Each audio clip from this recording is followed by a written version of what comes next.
Ultimately, Surbhi's marriage was fixed with Jayesh, a lawyer from Hyderabad. He satisfied most of Gauramma's conditions, particularly the no mother-in-law clause. Jayesh owned farmland, a big house, and a fancy car. The only flaw was that he did not live in America, but otherwise everything was perfect.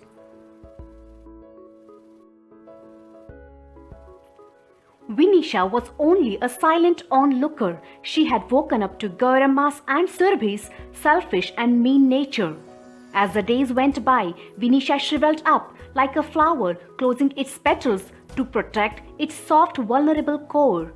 But then life had trained her to live in pain. She had learned to adjust to the new atmosphere in the house. The other person who had really been hurt was Shamana. The demon dollar had destroyed peace and harmony of the house. Surbhi's engagement was celebrated with great pomp. Janki sent $200 as a gift, and now it was time to decide for wedding date. Vinisha's baby was due in August. December was unacceptable to the groom's family. Uncomfortable in the house now, Vinisha decided to go to Mysore for her baby's delivery. And it was decided that July was convenient for all, but Janki sent an email and said, "It is summer in Europe and we have planned a trip. We cannot cancel it. If I have to attend the wedding, then it has to be on a date convenient to me. I will also give some dollars. But if you want Vinisha to attend the wedding, decide on a date suitable to her. I may not be able to come." Things had come to a flashpoint. This was going to be a fight for power to be decided by money. It was a tussle between the dollar and the rupee. Janki had bluntly made that clear. Shamana said on this, "Gauri, Vinisha's delivery date cannot be changed. The best thing would be to fix a date in July so that Vinisha can attend the wedding and then go to Mysore for her delivery.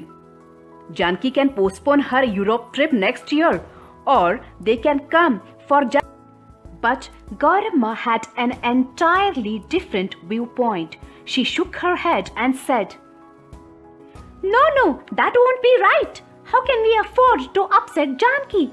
We have to fix a date convenient to her. You should not meddle in such matters." Vinisha understood perfectly the hidden meaning of these statements.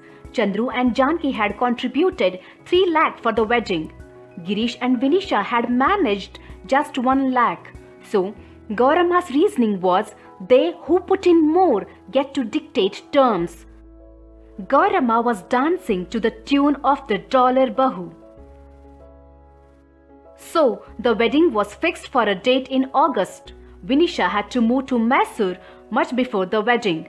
Gauramma, swelling with status, told everyone, "Janki, my elder daughter-in-law, is coming specifically for this wedding from America."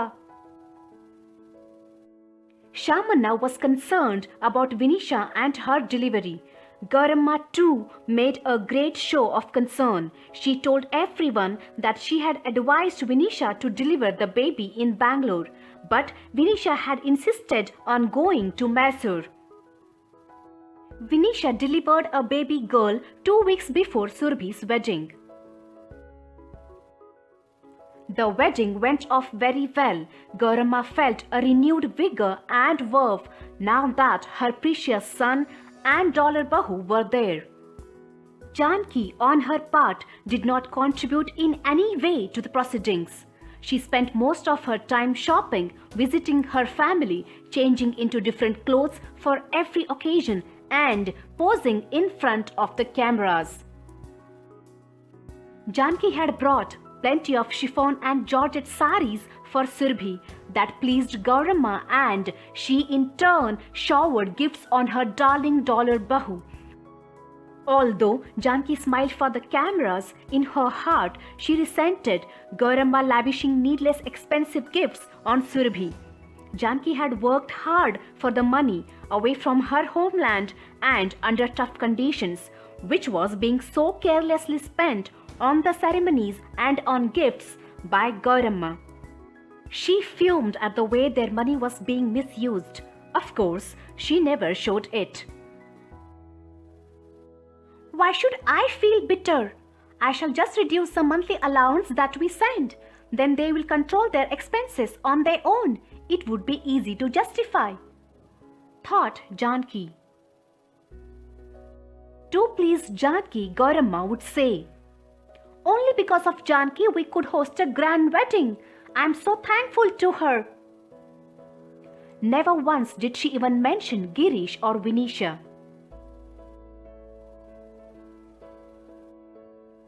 Girish went to Mysore to see his newborn daughter. Shamanna named her Harshita. Surabhi left with her husband. She did not even bother to call Vinisha and say goodbye. She was engrossed in her new life with her rich husband. Chandru planned to visit Mysore to see the baby, and Janki promptly went to her parents' house.